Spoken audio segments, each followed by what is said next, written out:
But here we are. It's Sam and Paolo. Sam exposing himself to the AI scrutiny.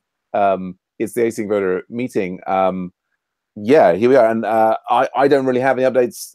Hopefully, I think Brent could be back next week, and then we will kind of get reinvigorated. But Paolo, you've been working on our key thing, right, which we were talking about last week, which is connecting up the Slack bot thing so that it can actually store stuff over the RESTful API to the MongoDB wrapped REST in the cloud. How's that all going? Yeah, I actually started with that in mind, and then kind of sidetracked a little bit everywhere. And so today I thought we could just have a general discussion of the three AsyncVoter parts. Sure. And I'm going to propose maybe a couple of changes in both the AsyncVoter Slack command and in the API part. And I guess the API client may get a couple of requests for changes accordingly if we agree on any of the above. But so first, let me share my screen. So I will show you. Oh. Yeah, go for it. Screen one. Okay, that should be shared, and then we have. I'm first going to show you the Slack command. So, okay, Slack command starts with index.js, and index.js requires the AsyncVoter module here, the JS file, and then calls whatever is returned by it with app. App is the Express application, and DB is the Redis cache. Yeah. So, if we now go into AsyncVoter.js, this export returns this function that takes application and Redis the repository. So basically, this is what we're running here, and this sets up a couple of Express routes. This is for the authentication. We don't need to look at this. And then the main two are these: the Slack, the slash commands and slash action. Slash command, both are called from, both of these are sent, that we receive here are sent by the Slack server. So we check in both, we did this together for the validation token. The secret code tells us, yes, this really is the Slack server contacting you. So this is sent when a user enters a slash voter command, and basically starts a new story, and this instead is received when any user clicks on either a vote button, 1, 2, 3, or reveal or whatever. And the reveal, we have the if here. If reveal, else it's a vote. And then the stuff below is things that will format these texts in ways that are sent back to the Slack command, which makes a template out of them. So this is how you define the 3 buttons or no opinion button. And so my general idea was, maybe we can, which was our plan originally, was, let's leave everything as is. This uses Redis cache. Let's let it continue to do so. But in addition to what we're doing here, we also have a write-only kind of access to the API, AsyncVoter API through the API client, and just write out what we do here. So the new the new stories and the votes. Started with that in mind, and I have some other notes. I'm gonna try and go to memory. So I've seen a bit. I tried to follow exactly what happens in the current code. And, now I'm gonna walk through the use of repository with you, so we can kind of look at what is written and what is read to the repository. And I anticipate what we're going to find. We're going to find that it's actually writing several different keys to the Redis DB. Some of the keys that are written are never read. Some of the keys, so there's an instance where we delete, like here, there is some confusion and some potential case for errors, and there is something that is being written and never read, which I don't understand exactly why, and I think that it might be an attempt to store some more data into this Redis cache, kind of. But that's exactly what it is. Yeah, with the plan of making this a persistent database, but now that we move the persistence well, to the I think it's more than making it a plan of it being a persistent database per se. That was stuff that Michael and I added so that basically it was storing more data about what was happening in the votes. So it's not being read by the app, but then Michael would like dump the database, so dump the Redis, and then would have data for use for machine learning analysis. Okay, my suggestion is, now that we are effectively, the task that we're working on now is to move to have persistency of this data in the MongoDB.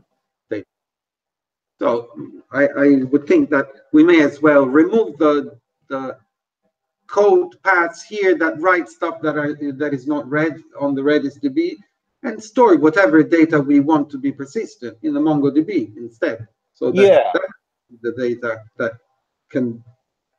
I mean, why should we store timestamps here when they will be in the MongoDB anyways? And all I mean. Well, I guess the only reason we might want them here is to say that there's the danger that the API to the Mongo goes down, and that we're unable to write to it, and we kind of want to be able to like send, we store it, we kind of cache it locally in the Redis, and that's less likely to fail compared to the sending it over the REST API to the MongoDB. We can say, well, actually, it's kind of, the risk is, if we were to say that actually the risk of losing data, like in the short term, right? Not obviously the long term, the Redis is less stable than the MongoDB. You can say, well, there's no point in storing it. I guess the thing that gives me pause for thought there is, like, if we're developing the REST API, then like at some point, if we roll out, an upgrade to the REST API, and the people are voting and what have you, and the thing then the REST API that's going to the storage in the MongoDB goes offline, at least the data is being stored to Redis and we can retrieve it. But to be honest, I don't actually care so strongly if we lose a bit of data here. It's not like this is financial data. The data it's also visible in Slack. I mean, I think from Michael's point of view, he would like to get all of the data, but so certainly one could reduce the complexity here in terms of all of those details, and leave it up to the REST API to transfer it all over and have it stored in the MongoDB. I mean, does that make sense, what I'm saying? I think this last thing you said makes sense.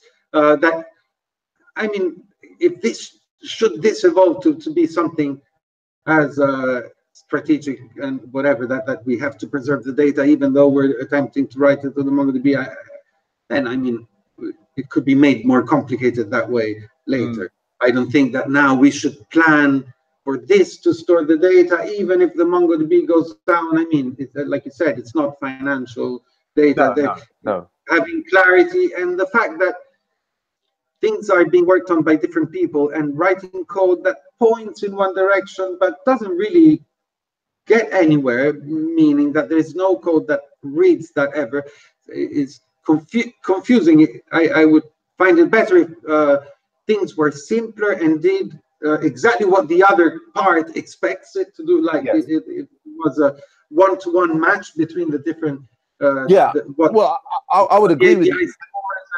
No, but this Yeah, can be. well, I would agree with you absolutely that definitely this should get simpler, and then that makes this easier to work with, and so on and so forth. I guess the interesting question there is, what's the point at which to do that refactoring? Like, you know, the although it might seem like it shouldn't be a problem, in my mind, we're at this stage of still like validating the complete architectural loop, right?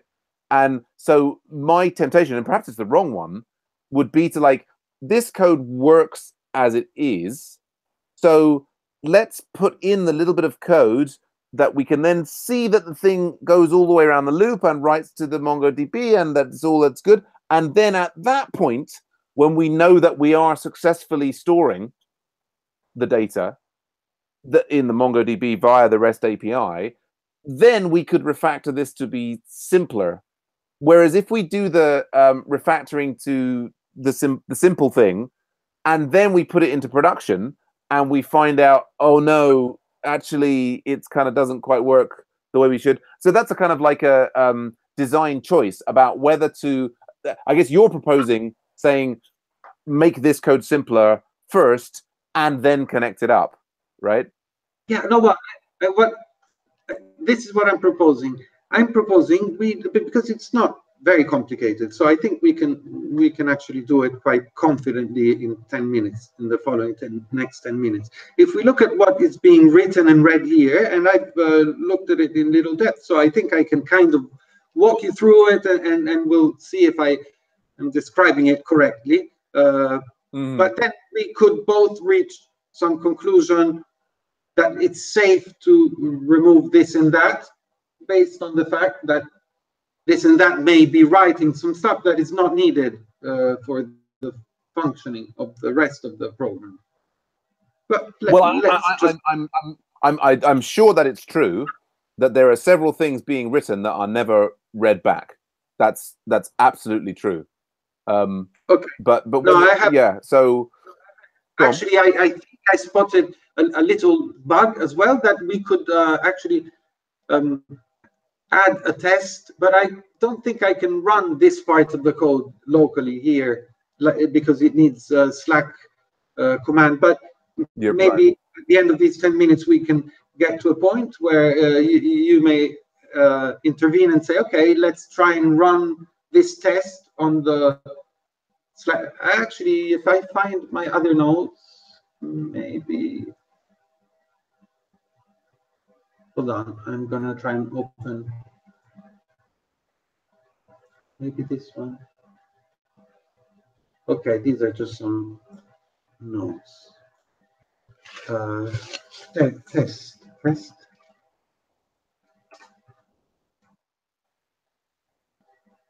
Okay, so we should test. So if you look at the code, it seems that if you create a new ticket on the same channel with the same text as an older ticket, then the channel ID, ticket description, entry, and Redis cache will still exist and stores the vote of the old ticket. Okay, so for example, we could try, this should be we could try this. If you create a ticket with description test, and then cast a couple of votes there, then you create another ticket on the same channel with the same description test, and then resolve it immediately. Are the old votes shown? Should we try this?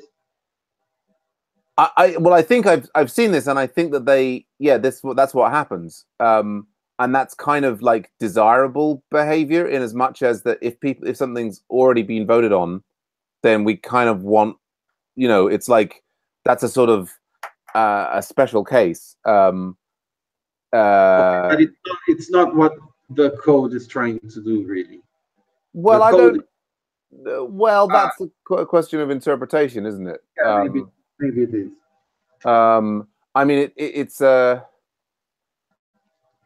I don't know. Do you think am I being paranoid about all of my worry goes into like whether we can actually have this app successfully pass something to the REST API and actually get stored in the MongoDB. Am I kind of like just being stupidly paranoid to feel that that's the most important thing to check at this stage? No, I don't think it's.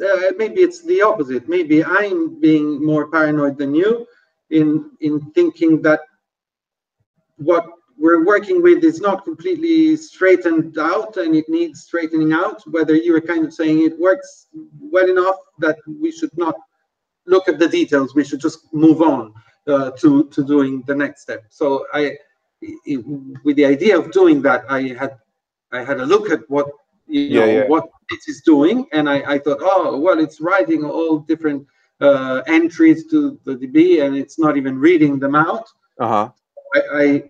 My conclusion was, shouldn't do this really, because who else is going to read this data? You kind of answered that, right? But yeah, my reaction to that would be okay. But now we're adding code that writes to a persistent DB, so surely we don't need to write to persistent DBs. I mean, no, well, and I think ultimately we don't. But it would be like, it's a bit like, we're kind of. It was a good analogy.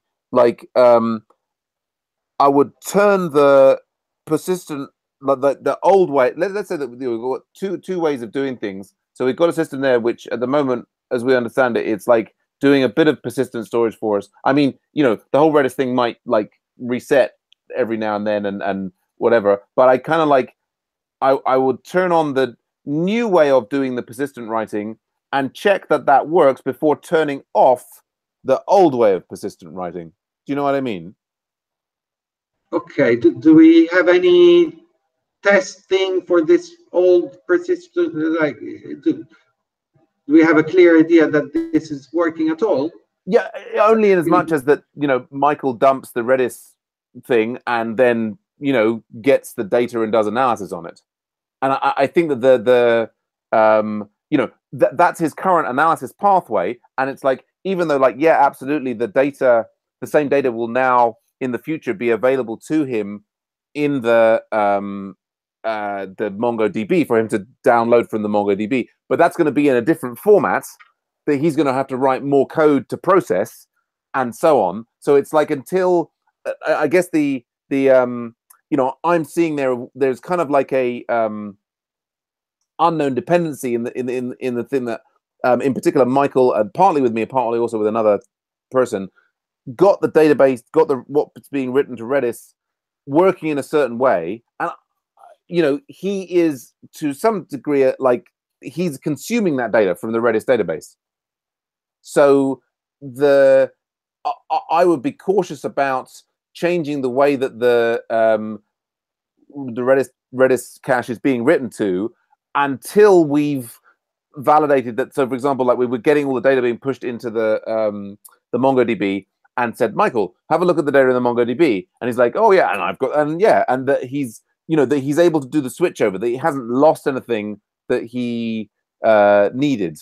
I mean, I can also make the counter argument to say, if we because this code is a little bit complicated, if we add another layer in, maybe we'll never come back to make it simpler afterwards, and it's always going to hang around being a kind of complicated mess that gets in people's way. So no, I think I think that this is simple enough that we don't really have that risk.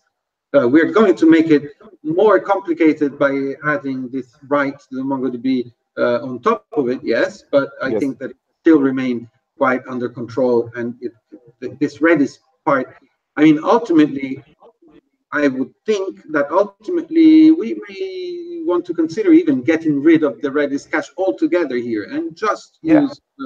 I've done some thinking with in that respect, and I've got a couple of ideas of how that could be implemented. Yeah. Well, I think that might be the way to go. I mean, the funny thing is, in my mind, and I think this is inaccurate, I kind of have this picture of like the Redis thing being very close to this kind of code, and so that's like a sort of it's able to just like a boop, boop, boop, boop, boop. Actually, the Redis stuff is running on another server somewhere, and it's also like a network connection from this whatever virtual machine this is running in to the Redis virtual machine, and it's kind of like, yeah, once we're reliably writing to the MongoDB over the REST API, yeah, absolutely. I think that, I mean, the whole repository thing could be, and then this whole issue of like needing to close the previous session, like, and like it all just becomes unnecessary, and we can kind of remove it, and there's just a simple, yeah, it should become much simpler. But and I think, you know, it's a good chance that actually Michael doesn't really care and will adapt to whatever change that we make, and, you know, what have you. But yeah, the thing that excites me is that we could actually make that connection, like even just as a spike, that we could put a chunk of code in here and like then deploy it to staging and run a test and do the voter staging thing, and then see, like, here is the data in the MongoDB. That would be the, like, you know, that justifies everything else we've done. Okay, I can see. So there's going to be maybe a couple of issues that we can talk about. Maybe we want to look at this code anyways, just quickly, because it's not a big thing, so that we have a place to start. We see what this is actually doing just very quickly. And so I'll start with commenting. This is when Slack command gets issued, the voter command issued. So we create a new one. We check, validate that it's coming from Slack command. We extract the text, which is basically the command line argument, all of it. It's a big string. And this is part of the problem, is that we don't distinguish the URL from the optional URL from the rest of the description. So here we just have text, which is title plus optional URL, I guess. And they're not split. And we also extract the channel ID, which is provided by Slack.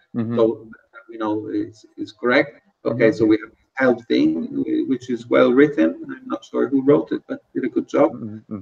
And otherwise, we're creating a new one. So, okay, this is a first thing that we're deleting. Okay, so we're using channel ID dash, yes, the full text. So with spaces and the URL, whatever, and then plus dash initiation as a key, Redis key. Redis key. And this is exactly what we write. So we delete the old contents just to write the new one. This doesn't make sense, really, in a key value. No. We're gonna replace it entirely by writing to it. Yeah. So why should we bother deleting it first? No, and I think that's you're right. It's not necessary, and I think it's because, like, in some previous version, it was maybe thought to be necessary when something different was going on, but maybe it was never necessary.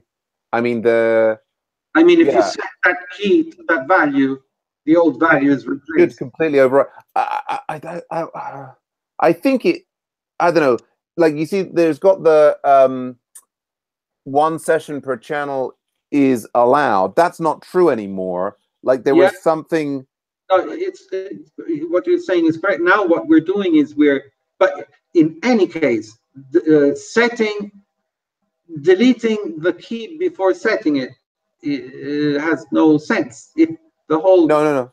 I don't think it has any sense. No, I can't see it having any sense there. I mean, there's an interesting question about what it looked like in the past, but go on. Yeah, the way we're doing is basically we are allowing multiple sessions per channel as long as their text is different, right? Their text changes. Yeah. Well, I think we used to only put the channel ID in and not the text. Yes. So now we're distinguishing based on text, which includes the URL. So I guess that the idea here is that if you post if you create two voting sessions, two stories with the same vote but a different URL, then they will be open simultaneously. They will not, because we don't. Text also includes the URL here, so that's kind of unexpected in a way that could be the case. But that's how it actually currently would work. It would create a Redis ID key, we're using the full text, which includes URL, but never mind. Yeah. So basically, this is just setting this initiation. So this channel ID plus text is kind of a base string, and then we append initiation and different things to it to get other keys that we write to. And so the first thing we write to is this entry, which has this initiation postfix, and that gets written with this user voting session initiator with the user ID, and then the voting session start with the date. That we write this entry. Note that we never read it again. So that's why I was saying, okay, well, what's the point? Deleting it before writing it is already seems redundant, and then writing it and we never read it again seems redundant. But now you explained a little better, but what it seemed to me from the outside was, okay, what's the point? Yeah, well, I'm looking back in the code base, and like, so Aresh was the first person who worked on this, and so the deleting operation was there, and like that when he first added the Redis thing, he did a delete step before he did a set step when the key was just the channel ID, and yeah, I don't know why that was I don't know if there was some issue that occurred that we're not aware of that made him want to do it that way, or if that was just like he didn't know it wasn't necessary. But yeah, I mean, I don't know for sure that it's not necessary. It just all I know it certainly seems unnecessary. I mean, I guess what is it? I'm looking in the previous one. I mean, well, I think the way that he used to do it, and I've got this on my screen now, is that in the actions section, when he would then basically the storage would be like he would be storing in against the channel ID a JSON object that contained the votes. Yeah, which is now saved to a different thing. So I think when it was that context, because he was like, it was only in order to have the previous vote in the channel not interfere with the next vote in the channel, he had to do the delete, I think, to basically blow away the previous JSON objects, so that when he then tried to do a vote, it wasn't added to the previous one. Does that make sense? No, I think it's a good attempt at making sense of this, but I don't think that my claim is calling delete key just before calling set key is completely redundant. I may be wrong. No, I guess no. You're right, because even if the value is a stringified array. Yeah. I think it's to empty array just next that you're right. I think it's, I mean, the way that he has it in the actions is that he's initially, what is he doing here? Passing the reply. He is initially getting like a votes. So not in your code. I'm looking at the code as it was when it was much simpler. If you look at my screen, you can see the channel ID, that is the vote. Are you looking at my screen? Yeah, and then he's got like a votes object, which is, but this is so he starts by so that in the actions thing, he's kind of getting it and then adding to it and so on. But I think that you're right, actually. Even in this case, he doesn't need to delete it, because it's only if it's prefixed with a get operation, like he has down here. Like this is like this is now go on. Yeah. No, you're right. I mean, in the bottom, he's not deleting it. He's appending an element to a list. So he reads the list, the cache, and he appends, and then he writes back, which is fine. But I think you're right. There's actually, even in this situation for him, there is no need to delete it. I mean, he's kind of like, I think he's like this set operation here, where he's like JSON stringifies the empty one and sticks it in. Yeah, that's like this is unless there's something that both of us are missing, I think you're right that this is completely redundant.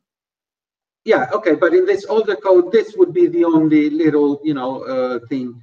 In this you can see his motivation for it, but even then, I think you're right. Like, actually, you know, he's kind of, as he's thinking through it, he's conflating how this operates with this, how this operates, and the deletion step is not necessary. So, yeah, I mean, you know, we could totally just remove that from the existing code, like as you're showing, and you know, it would make it simpler, unless there's some Redis thing that you and I don't know about. That I doubt it. But it seems unlikely. This key could even not be in the cache, and when we call delete, so right, both actually deleting it and not even finding it there would happen safely. And I think we can just set it without deleting it. But that's not the. I was more concerned with not reading that back. We're never going to read this again, so why bother even writing it? Was my conclusion. But for now, we can say, okay, Michael is dumping it or whatever. Yeah. So okay, but let's look at the post here. So it gets the votes and it adds one to it, and then it writes it. So this is the set. Oh, okay. Here's one thing. So we had these channel ID plus text ticket description, and then here we also write to the create a new key with dash reveal post that we never read back in this code. And here we keep this the Redis key that we use to store the list, the array of votes, is actually simply channel ID dash ticket description with no space. No. Okay, now this is maybe being exaggerated, but this is not safe, right? Because if I create a if I create a story called test, then we'll be creating a channel ID channel ID dash test string, and then a channel ID dash test dash revealed, as well as channel ID dash test dash record by user ID, and the one we looked at before dash initiation. But I could actually create another story called test dash revealed, or test dash record by user ID. We'll use that string for the vote storing, and that will conflict with the previous story. Yeah, so that I mean, they can be name conflicts. They could. If you end your ticket description with one of these. Yes, you're right. I think you're right. If we prefix it, then it doesn't happen. If we prefix it before the channel ID. Oh, okay. Yep. And there's no way that the text can mess with that. So that would be a fix. Okay, it's a little pedantic, but still, I mean, the code. No, you're right. It's a corner case. I mean, it's sort of an unlikely one. I mean, the prefix is a possible fix. That then also makes it potentially more difficult to extract the sets of related things to, like, the advantage at the moment is storing in the Redis is that like, if you've got the channel ID hyphen ticket description, you can, and then you can kind of use that to pull. I'm making a trivial point myself, but go on. Anything else that you wanted to say about this one here?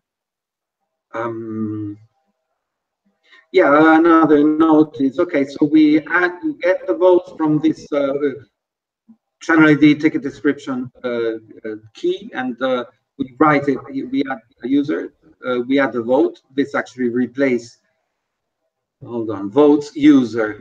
So their index, this is an object with the keys, user names as keys, and the single user vote as value. So if a voter votes twice, we replace their votes in this object, the voting object, and then we store it here in the same Redis key, and then we also do this. So after we've set it, and we also save it again in another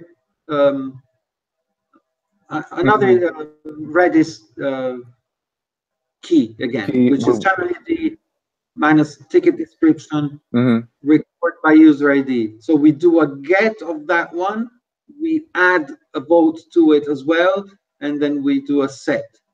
And it seems that here we still only store one vote per user. Right. But the difference is we store the user ID instead of the user, which is the username up here. So these are, I guess, these are the votes we display when the votes are revealed, and so they have the actual username. But then the other one that we are writing and never reading in this code, but like is actually using user IDs. But it still only records one vote per user, and it also adds another this one here, another entry to the vote object, which is stored to this different Redis key, which is the timestamp dash user ID, in which we store the timestamp. So it's a slightly more data-rich object that stores user IDs instead of usernames and their votes and the timestamp, and then we set this.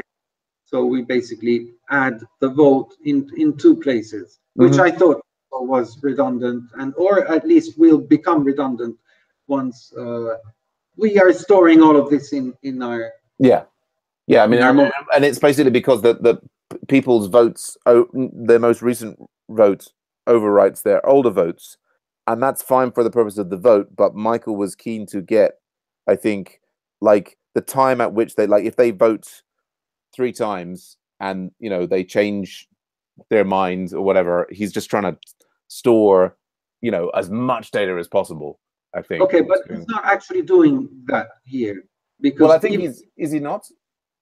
No, he's still just he's getting this votes by ID, which is the contents of the Redis key, and of the value of the Redis key now, and then he's just overwriting the element with user ID as key to be the new vote. Right. So we get a value, and so it doesn't. Yeah. Okay. So an array doesn't push a new element. It replaces an existing vote by the same user. Okay. So it's basically it's still only going to. It's not going to. But okay. So it only stores. Oh, so maybe I'm reading too much into what he was trying to do. Maybe he was just trying to get it so that he wanted to get the user ID and the timestamp and of the last vote, and yes, that's what he's got. This is what this is doing. Then just one final comment further below is that but this again it's just a little confusing to me when we format results. When we format results, let me just try to follow that. Format result is called, we've revealed. So reveal format result received this text and votes. Right. And votes are the votes that are the displayed votes. Yeah. The vote coming from the hold on.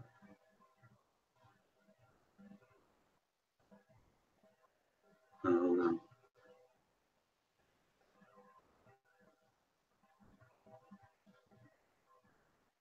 This seems okay. No, sorry. I was just being confused by ticket description instead of text. But text, the ticket description is extracted by the text, because in this case the text is from the original message text, and that includes the here vote. No, what is it? Some prefix we add, which is here async vote on, and then we append the text. This is what actually gets displayed in the Slack channel. Right. And so this is what actually starts off as being the text that we have in payload original message text. So from the text, we extract the ticket description by just removing the initial here async vote on, and now this is what we call ticket description here.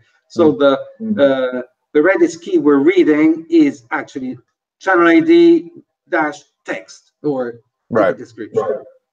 which is the one we stored the raw votes object. And so we just parse that to get the votes, and then we call format results with that vote object. And the format results, though, still, so it says, okay, extract all the keys, which are the user names. And then it says, filter, no, sorry, from the votes here.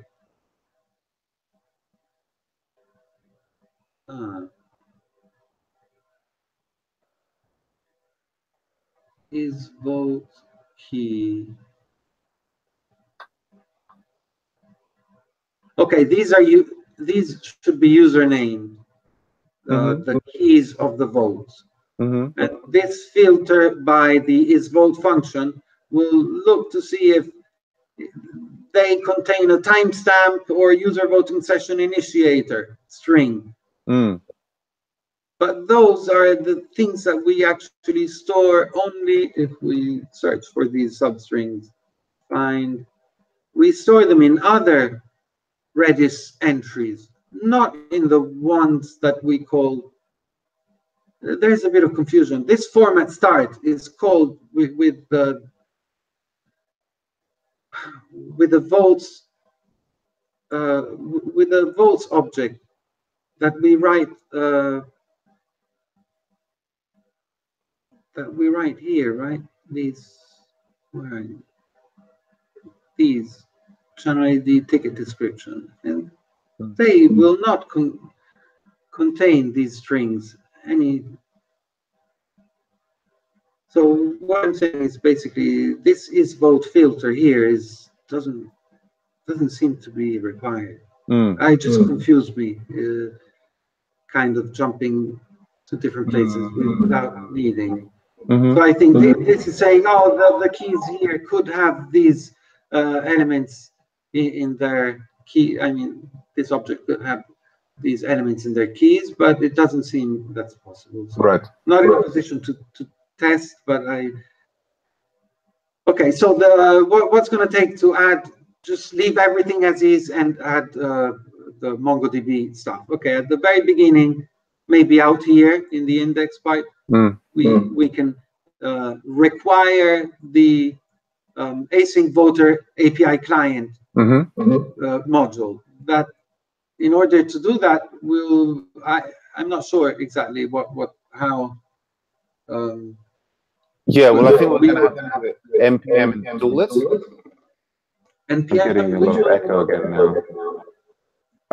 I guess we haven't published it as a npm module, but I don't know that I think we can maybe refer to it just via the GitHub thing. So node dependency via GitHub. Maybe we can npm install it and point to a GitHub repo. Yeah, that's, I think, let's have a look here. Package async GitHub. Yeah, so like, let's see. It says creation of the URLs as dependency. Oh, there you go. Git URLs as dependencies. I think this is a thing. So, for example, in the dependency, we can maybe do npm install and then give the name of the repo, like point to it. But can you see my screen here? Yeah, I can. Where is your mouse? Yeah, module user repo feature branch. Yeah, for like, so this kind of thing, like it can specify. There, it's got Git URLs as dependencies, dev dependencies. I mean, if it feels like if we could do npm install and then the name of the what do they got? Well, I want to see like more examples. If we do Git URLs as dependencies, you could put npm as well. In this. Yeah, for npm or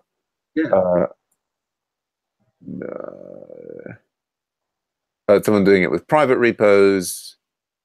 I'm wondering there if they just have an example. There you go. So like Yeah, git plus HTTPS colon slash and the whole thing. So, and this person is even just asking about making it the.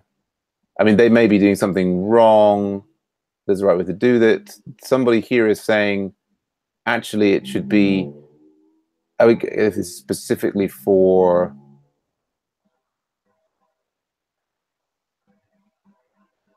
Yeah, it's an interesting thing about the GitHub URLs. It's interesting. This almost, I guess, this seems to imply that it defaults automatically to like, as a version 1.1.6.65, you can refer to GitHub URLs as just foo user, just as with Git URLs, a commit-ish suffix can be included. So that would sort of imply that you could just do npm inst. I guess I don't know if the git plus is needed, but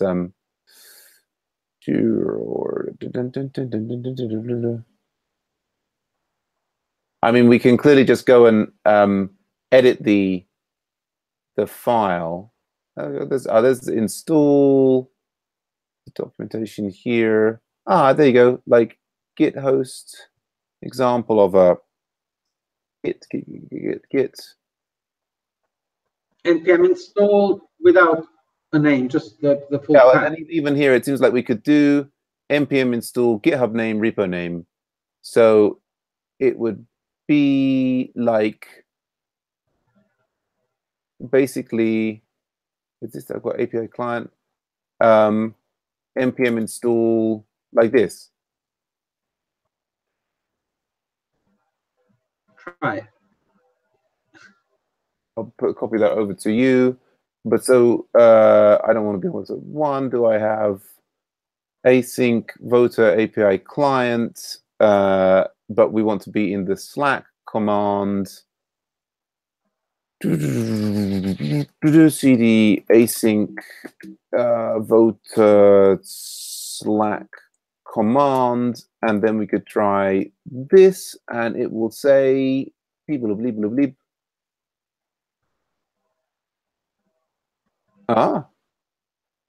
Node REST client, API client. Yeah, so here now. Oh, you didn't minus S. No. I didn't do a save. Right, I just did this install. So I should have done. Do it here. Minus S, save, yeah.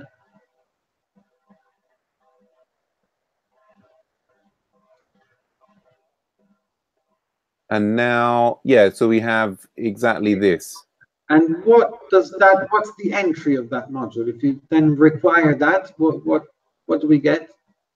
So yeah, I think it exports for. Where's it gone? That's the client.js exports the client.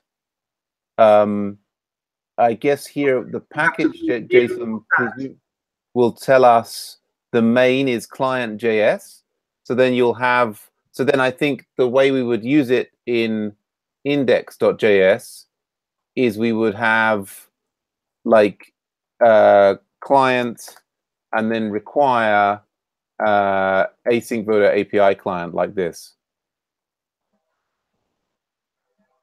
Yeah, I think you probably have to call that as a constructor function. Like the require returns the function that you then need to call, or then you have client instance equals client open close. Yeah, maybe. I don't know. I mean, if we look at the way that the look at the way that the client is run, it's the client. Yeah, okay. So the client is a function.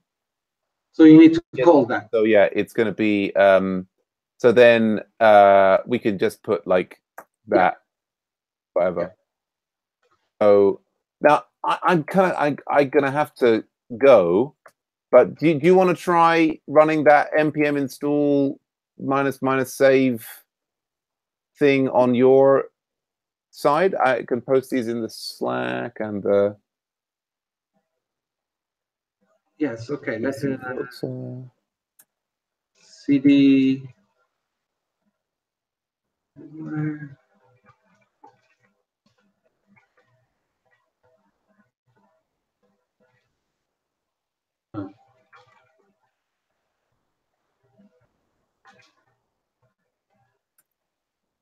In the AsyncVoter Slack command. Yeah. And then here, npm. So, okay, you posted it.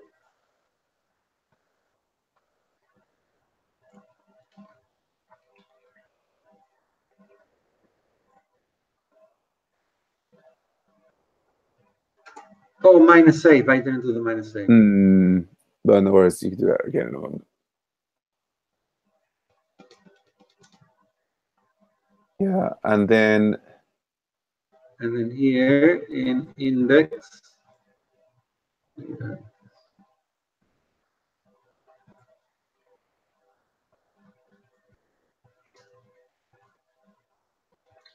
I'm going to call it AsyncVoter API client.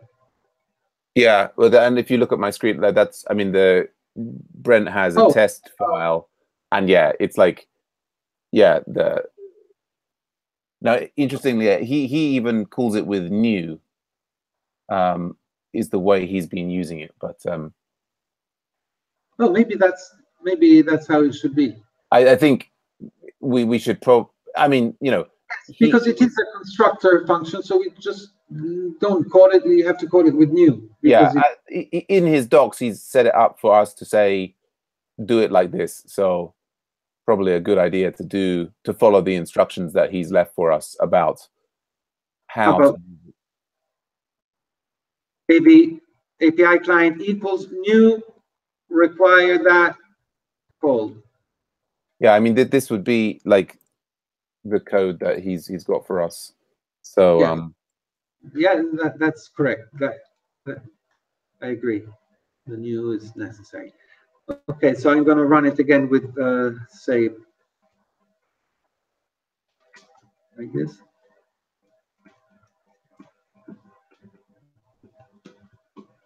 Yeah, so no, I mean, you did a very thorough analysis of the code, and I think you've identified several flaws in the code.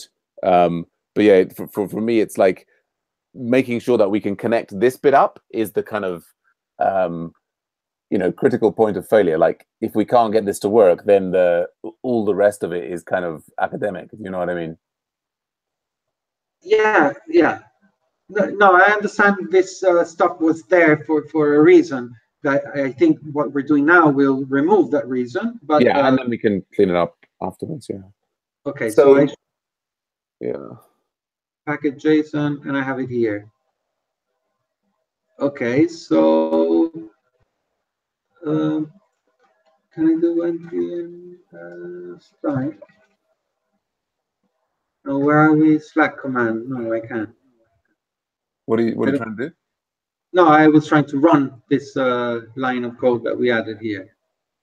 Right, and I guess, yeah, like, well, maybe the thing to do there is, I don't know if we can run node and it automatically inherit them. Like, if I was in Ruby here, I would be like, and we were in a Rails app, I would be tempted to like run the console and check that we can run those things. Basically, I don't think any of our tests exercise any of this code. I mean, the real question will be, can this, like, deployed to the staging server, you know, do the thing that we want it to do? You know what I mean? Like, go on.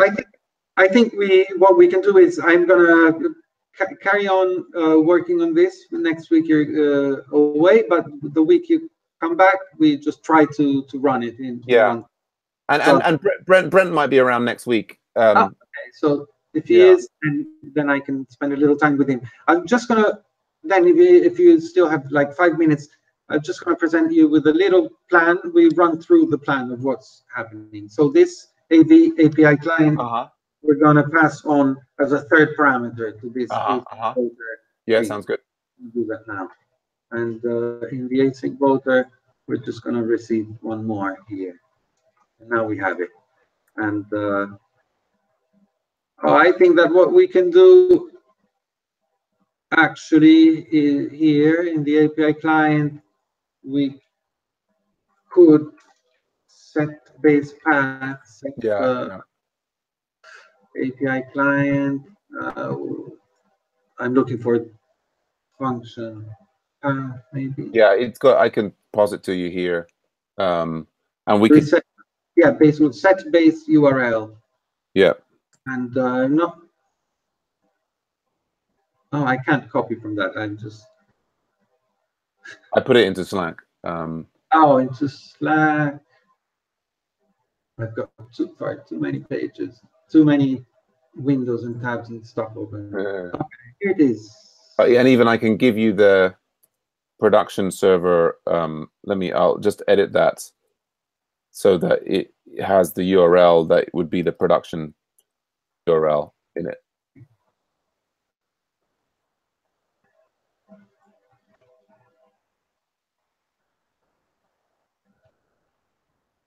Like so?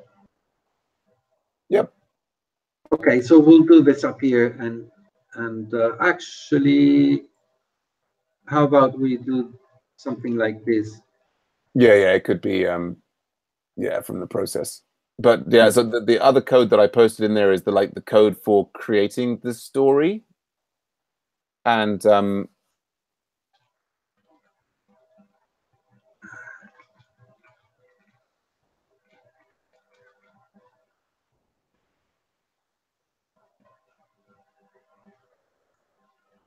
yeah. I'm not sure how to. Okay, so we're setting this if there's a blah, blah, blah, and then we set it here. Okay, so basically, when we create a new one, the plan would be that this code is not affected by the MongoDB addition. So that would mean we need to add it here. Yeah, exactly. And the innermost thing, and just do it. And we fail, we don't really care. We don't interfere with that. Okay. Yeah. If we add here, let me see if I have. So yeah, client.create story.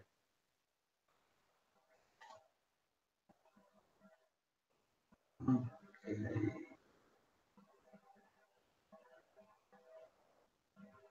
Something like this.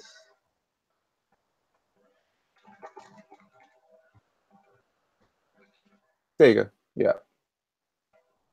So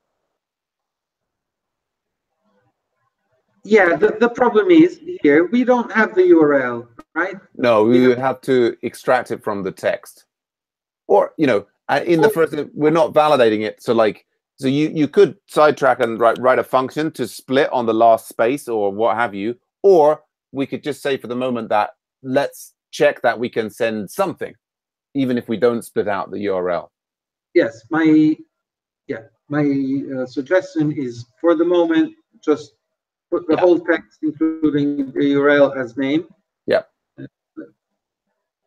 Hold on, I probably have this filled out already somewhere. Create story. Oh yes, I have it. Okay, hold on a second.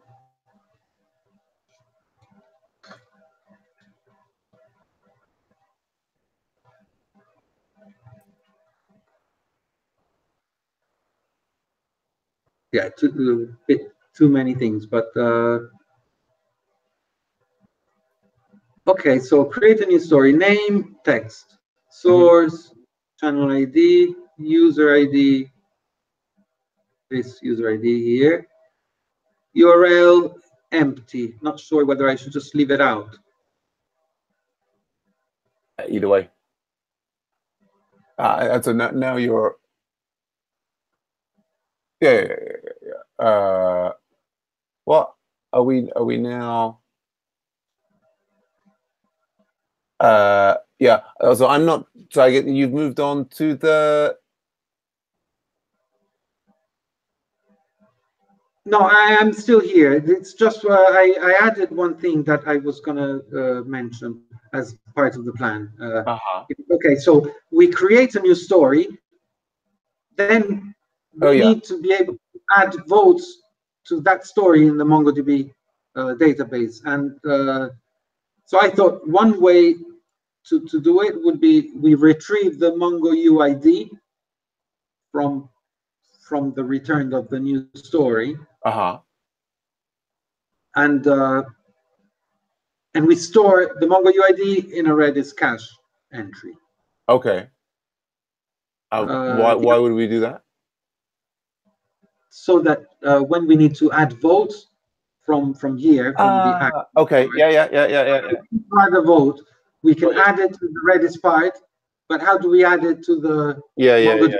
We need some identifier for. Yeah, well, or we would just query the API to say, like, for the given text, what's your ID? Yes, there is no API client, and I think there is no API either for doing that. But that would be an alternative way of doing it. Would be to do a search for. Yeah, I think that well, it's interesting if that doesn't exist. Yeah, certainly if it doesn't exist, we would have to store the Mongo ID. No, I mean, it doesn't exist. We can add it. If we need API to search to be based on parameters which are not the ID, we can add that. Yeah, I'm just looking at because we can list all stories. Yeah, so we've got, certainly the thing at the moment is, the client is not adding the ability to search for a story. So so certainly in the here, if we're keeping ourselves restricted to this, you're right, we're going to have to need to do that.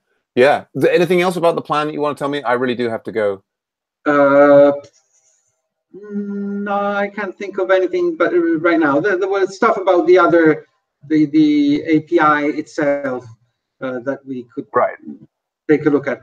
But what I'm going to do, I'm going to try to make some changes. I'm a terrible writer, but we'll try to make some changes to the README of the AsyncVoter API.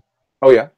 That I add bits that are missing, and we can discuss error handling and the fact that no parameters are being checked. You could even create a story with no title. Yeah. And it's happily on the DB with no title at all.